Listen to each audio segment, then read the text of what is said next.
For our first seminar today, we will be having with us someone who is a vice president and UK chief compliance and financial crime officer at the Cohen and Steers global investment management firm. Since joining Cohen and Steers in September 2018, Natalie has been promoted twice and is currently responsible for all UK regulatory and financial crime matters. To rise in an organization to the position of a vice president is not a joke. There must be something.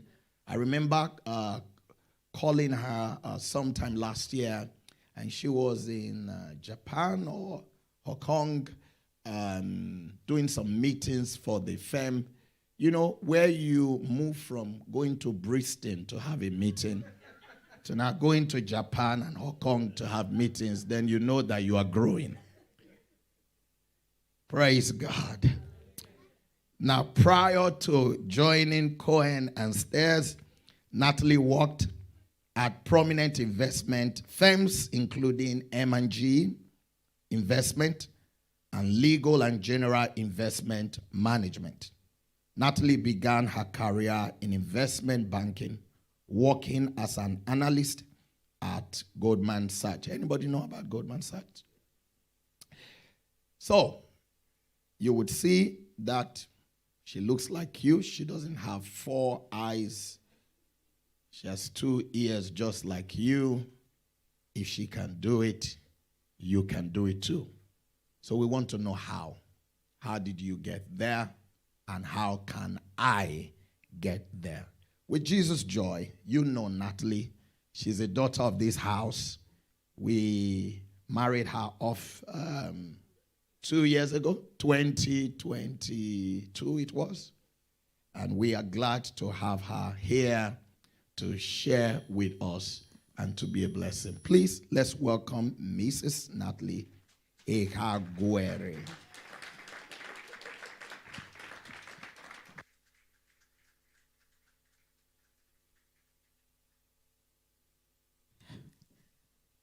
Okay, good evening, everyone. I'm going to start by saying thank you so much to Pastor Moses and to Sister Choma for asking me to speak this evening. I really do consider it a privilege, so thank you very, very much. So I'm just going to talk briefly about, climbing the career ladder, progressing in your career. So I have worked in financial services for about 12 years now, different companies, different levels. And I recognize that, people here work in completely different industries to mine, but I believe that what I will share will be beneficial to you, no matter where you are working. So I'm going to start off by saying something that I think is, I would hope is quite obvious, but it's important nonetheless, when we're talking about progressing in your career. If you want to climb the career ladder, you want to progress in your career, it's very important that you are a hardworking person, okay? Typically, people that are work shy, that are lazy, that run from responsibility, they don't tend to progress in a company. So it's very important to develop a strong work ethic, to have a very positive attitude towards your work. You will have a job description, it will have your roles and your responsibilities, and you really want to focus on performing those to a very high standard, okay? And demonstrating to your employer that you are competent. That is very important. But then you want to be able to set yourself apart from other people that are also hardworking, okay, that are also competent at their jobs. And so this is where you need to start to think about how can you start going the extra mile, okay? How can you start going above and beyond just what is expected of you? So, can you take on some additional responsibilities? Are there any projects happening in your firm that you can be a part of? And I'm going to illustrate that with a couple of examples, talk to you about a couple of things that I've done. Before I do that, though, I want to just introduce 3 words I want you to remember, and I'm going to come back and explain. And so those 3 words are exposure, experience, and exhibition. Okay, exposure experience, and exhibition. And I'm going to come back and explain that, but I'll just give a couple of examples. So I currently work in an American firm. My manager and the majority of my team, they are based in our office in New York. In fact, in my team, I'm the only person in my team in the London office. And so that's really good because I get lots of responsibility. Okay, as you know, Pastor Moses mentioned, all things financial crime, UK compliance, regulation that pertains to the London office, it all comes under my remit. So I get a lot of responsibility. Nevertheless, one of the things that I, often say to my manager is, if you are working on anything or the team is working on anything in New York that I can be a part of, let me know. Okay, I want to help you guys out. I want to be able to work collaboratively with you. So, let me know, and I'd really like to be involved. And, he'll say, you sure? Do you have capacity? And I will make capacity. You just let me know how I can, work with you guys, help you guys. I want to be involved. And so there was a time where a lady in my team in the New York office, she was going to be off for 3 months. And so her responsibilities needed to be distributed amongst the team. And so because I'm always putting my hand up for stuff, my manager contacted me and he said, well, that particular piece of work that she does, can you take this on for the next 3 months? And of course I said, yes, I can, and I did. And it was really good because it gave me the opportunity to work with people in the firm that I would never normally work with, that I've never worked with before, because what they do is, doesn't have anything to do with what I do in London. So I got to work with these different people. I was able to increase my experience in an area that I, previously had limited experience in.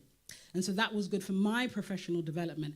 And then also I'm just showing myself to be somebody, that is a team player, that can add value in different ways, that is willing to take on additional responsibilities. And all these things are good for me, okay? And so there was another time where there was a very big project that was happening in my company. It was very big. A simple way of explaining is we were getting rid of one system, we were implementing another system. It was a big piece of work and it involved multiple departments.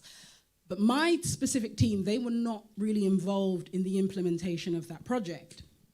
But I wanted to be involved. Yeah, I wanted to, even if it's just in a little way, I wanted to be able to say that I was a part of this. And so there was another team within my overall department that was working on this project. And so I approached the head of the team and I said, look, I'd really like to be involved in this. I don't have any, technical expertise to offer because they were doing lots of coding and, I don't know how to do any of that stuff. And I knew that no one was going to take the time to train me on that stuff. So I said, I don't have any technical expertise to offer, but if there's anything you think I can do, I want to do it. You just let me know and I'd love to help. And so they assigned me some work. And, I won't pretend the work that they gave me, it wasn't particularly exciting, okay? It was, because I didn't have the expertise to do the more interesting stuff, so I kind of got given like the grunt work, okay? So it wasn't particularly interesting and it was really, really, really time consuming. I had to really pull some late nights doing that, and I think I even worked like a couple of Saturdays, and that was my choice, just because I just wanted to get it done. It was really time consuming, but it didn't really matter, okay, because it's not something that I'm going to be doing forever. It's a short-term thing, but again, it gave me the opportunity to work with different people, to learn something new, okay, to show myself, to be somebody that's willing to do more. And so why are these things important? And it goes back to the 3 words that I said before, exposure. It's really good if you're able to get exposure to working with different people in the firm. And it's particularly important if you're working in a company where your promotion isn't just dependent on the opinion of your manager, okay? If they're going to be asking other people in the firm for feedback on you, it's really good if you've been able to do different work, work for lots of different people, good work for different people, because these are all people that can provide feedback on you. So you want that kind of exposure. Experience. Being able to get experience doing other types of work is also good. Because even if you're not going to progress in that particular company, you can add that experience to your CV, and that can help you when you're moving on to your next role, and potentially it will enable you to enter your next role at a higher level. Okay, so you want that experience. And then I said exhibition. What are you exhibiting? You're exhibiting yourself. Okay, you're showing yourself to be someone that is willing to go the extra mile, that can go above and beyond just what is expected of you based on your job description. okay, that you are a team player, that you can handle multiple responsibilities. All those things are really important when it comes to performance review time, when it comes to decisions about pay rises, about bonuses, and about promotion, okay? So that's really important. The other thing to note is these opportunities may not come knocking at your door. You will have to, be proactive and put your hand up and say, I want to be involved. Take initiative, okay? Find out what's happening and consider how can I be involved in this. And of course, you have to make sure that you don't let your day-to-day responsibilities, fall by the wayside. So think about how can I do my job, efficiently so that I have capacity to take on other responsibilities. So that's important. The other thing that I want to note is professional qualifications. So if you work in an industry where you are able to study and acquire professional qualifications, I do recommend that. There are some roles where it's compulsory. Okay, it's compulsory. Your company will pay for you. You have to pass those exams in order to stay in the job. But even if it's not compulsory, it's a really good thing to do. Okay, just to be able to increase your knowledge and your understanding of your sector.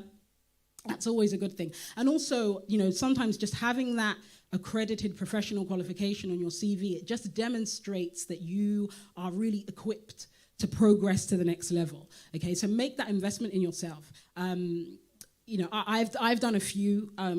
I've always just paid for them myself. I intend to do more, and I intend to pay for it myself. So I think that's definitely worth doing.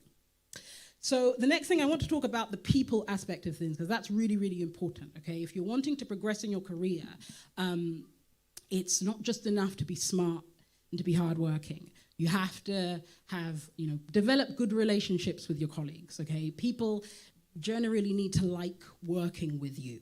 It's not about everyone liking you, because not everyone's going to like you, and that's just life. But generally speaking, you want to be known as somebody that people like working with. And it goes back to my earlier point that if you're working in a company where then it's not just your manager's decision to promote you. They're going to ask other people for input on you. You don't want to be in a situation where they say, well, yeah, she's smart, she's hardworking, but she's horrible to work with. I don't really like her. She just keeps herself to herself. She doesn't talk to anybody, or she's really difficult, or she's rude. That can really hinder you from progressing in a company. So it's really important to develop good working relationships with your colleagues. Now, in my industry, and to be honest, I think in most industries, the place where people tend to get to know their colleagues and start building those relationships is at the pub after work, right? At the bar after work. So if you go to the city or to the West End on a Friday evening, Monday to Friday evening, to be honest, you will see large numbers of people outside the bar, outside the pub, having a drink. That's just the culture, that's just normal. And so that has presented me with a challenge because I don't drink alcohol. And so I don't care to spend my evenings at the pub or at the bar. I am that person that after work I want to go home. So, but at the same time, I can't use that as an excuse to not get to know my colleagues, okay? To not build relationships with my colleagues. So you have to think about alternatives, okay? So can you schedule lunches? If there are certain people in your team, in your department that you want to get to know, just ask them. It'd be great if we can just go for lunch this week. You let me know when you're free, and I'll put something in the calendar, okay? Schedule lunches. Or even if you don't want to have a sit-down lunch, that walk, a lot of people just sort of dash out to, wherever, I don't know, Pret, Itsu, wherever to grab lunch and then come back. You can go with them. So, are you going down to Pret? Let me come with you. And just that walk from the office to Pret or wherever and back, you're chit-chatting. You're getting to know your colleagues. You're building relationship. I'm telling you, these things are not insignificant. So just do those things, or if not lunches, tea, coffee catch-ups. Okay, I'm not a coffee drinker, but I've noticed that coffee drinkers are really particular about their coffee. They don't usually like to drink the free coffee that is available in the office. They always like to go out to, a cafe or a coffee shop to take their coffee. So I take advantage of that. Oh, are you going down to get a coffee? Let me just walk with you. I also want to get a herbal tea or whatever. And you're just chit-chatting. You're getting to know your colleagues, okay? So again, even if you're not going to sit down and have a sit-down coffee tea, just that walk there and back, you're getting to know people. These are things that I have done, and I had a former colleague where our kind of tea, coffee catch-ups, mid-morning, mid-afternoon, that we were doing that 2 or 3 times a week. And it's just a way of getting to know your colleagues. So think about, alternatives. People are, you may not think of it, people are willing to, go for coffee, go for lunches. So you can do that kind of thing. Also, take an interest in your colleagues, pay attention to what's important to them, use these things as conversation starters, and that can lead to, a good working relationship. So, for example, you have a colleague who maybe you don't know very well, and he says, I'm going to be leaving the office early today. I need to take my dog to the vet, okay? You don't just need to say, oh, okay. You can start a conversation. Oh, okay, you have a dog. What kind of dog do you have? Oh, I have a golden retriever. Oh, that's great. Is it a boy? Is it a girl? What's the name? Oh, yeah, well, it's a girl dog. Her name's Dolly. Oh, that's such a cute name. So you're taking Dolly to the vet. I hope everything's okay. Okay, and then you follow up. I did this. I had a similar situation, and I was following up on that dog until I knew that it was recovered and back home and okay. And it's not because, I'm such a big animal lover, okay? I've never had a pet in my life. But it's not about me. It's about getting to know my colleague. And, that dog is really important to him. And so it's just about building that relationship. So listen out for these things. You walk into, an office, okay? Don't just, if you're not in a rush, you don't just need to walk in and walk out. Look around. A lot of people put something personal to them in their office, so you can use that to start a conversation. Oh, that's such a beautiful picture. Who is that? Oh, yeah, those are my daughters. Oh, they're so cute. How old are they? Oh, well, in this picture, they're 4 and 6, but they're actually big girls now. They're like 18 and 16, and then you'll find they bring out their phone and they'll start showing you pictures of their children. These are just ways to start conversations with people and build relationships. I had a colleague who, her office was full, a former colleague, full of plants. I mean, it was like walking into a garden center, okay? And so you don't just want to walk in and just walk out and not comment on the plants. You say, wow, your office is beautiful. All these plants, it really, enhances this office. Is this like a hobby of yours? Oh, well, yeah, actually, I love growing plants. I'm actually going to be exhibiting at, my local garden show. And so you remember that. And then you follow up. Also, how did your exhibition go at that garden show? I hope it went really well. These things, people appreciate that you remembered, okay, that you care, and you're just building conversations, and it will lead to good relationships, okay? It's really, really important to build those relationships. So think about that. Make sure that you are somebody that people enjoy working with, that you have positive relationships. That's really, really going to help you. And, increasingly, a lot of firms are becoming very, very focused on, this thing called culture. Okay, a lot of companies now, they really want to present themselves as having a really good corporate culture, really good, working environment. And so, when they're looking for people to hire, they want someone that's going to fit in with the culture. I actually once interviewed with a company, had a first round interview, and it went really well. They came back and they said to me, Natalie, we really enjoyed interviewing you. It was a really good interview, but unfortunately, we're not going to progress with you. You don't have as much experience as all the other candidates, and so we're going to, progress with them. And they weren't wrong, because that role, I think I probably had about experience in maybe 70% of the things that they, of the job description. There was about 30% that I didn't have any experience in at all. So they said, we won't be progressing with you. And I said, okay, that's fine. And then they came back a few weeks later, and they said, do you know what? You were not the most experienced candidate, but of everyone that we have interviewed, you have the best personality. You are the best fit for our company. So we want you to come back, to come back into the interview process, because everybody else was, the other people, the other candidates, they had all the experience, but they're not the right fit. They don't fit in with our culture. They don't have the personality. So we want to invite you back into the interview process. And so I went through the interview process, and they offered me the role. And so this is what I mean. Even if you have that personality, they can see that you're someone that can work well with different types of people. They will overlook the fact that you may not have all the experience, because they can train you in the job, okay? I mean, if you're smart, you can learn how to do the job. But when it comes to personality, when it comes to character, that they want you to have. So don't underestimate how important it is to be able to get along with people. That's really important. Don't know how I'm doing for time. Okay, so I want to just talk about a final aspect which has been really, really fundamental absolutely fundamental for me in my career growth, and that is the element of favor. Okay, favor is hugely important, because we all need favor. I need favor, you need favor, because no matter how experienced you are, no matter how qualified you are, and how good you are at your job, and all your credentials, there are other people that have more than what you have. They have more experience. They have more qualifications, okay? They've had more accomplishments. And so this is where favor is extremely important, because favor will distinguish you. And favor will cause people that maybe would ordinarily reject you to accept you, okay? Favor will put you in places far quicker than if you were just to, rely on what's on your CV. So we all need favor, and every born-again believer has the favor of God upon their lives. I absolutely believe that. But you have to believe that, and you have to walk in the consciousness of it. There is no reason for you to be intimidated about anything, by anyone. There is no reason for it. There is no reason for you to worry about, are they sexist? Are they racist? It doesn't really matter if they are, because this is the power of favor.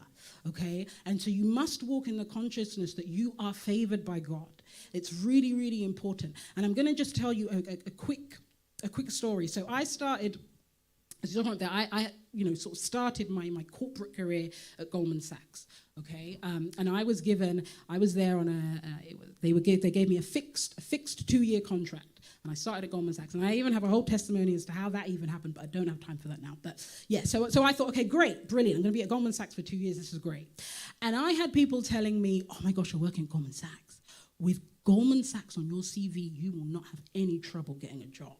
Like, that's amazing. With that name on your CV, you're set. You're not going to have any issue finding work now that you've got Goldman Sachs on your CV. And I heard this all the time. I heard this not once, not twice, not 3 times, not 4. I heard this all the time. And because I heard it so much, I believed it. I absolutely believed it. I thought, I am set, I'm good to go. And so, I thought, okay, by the time I complete my 2-year contract, I'll definitely have another job to go to. I'll probably even have a choice of jobs to choose from, right? So I was very confident. I didn't have any concerns, so I started, in my 2nd year, sending out my CV and everything. Thought for sure I'm going to have a job to go to. And so then I get to the end of my contract and I'm unemployed. I don't have a job. And I don't think I was even in an interview process. And so I was confused. Like, well, what's happening here? I have Goldman Sachs. I have this name on my CV. I'm supposed to be in work. This is what I've been told by everyone. And so I'm like, what's happening? And then one day I hear this voice in my spirit. And it said, Natalie, you are trusting in the wrong name. And that's all I heard. And I knew what it meant. And I said, oh my goodness, here I am. I'm trusting in the name of a company instead of trusting in the name of my Lord and Savior, Jesus Christ. And so I made a switch internally. And I said, God, never again. I don't care where I work. I don't care what I achieve.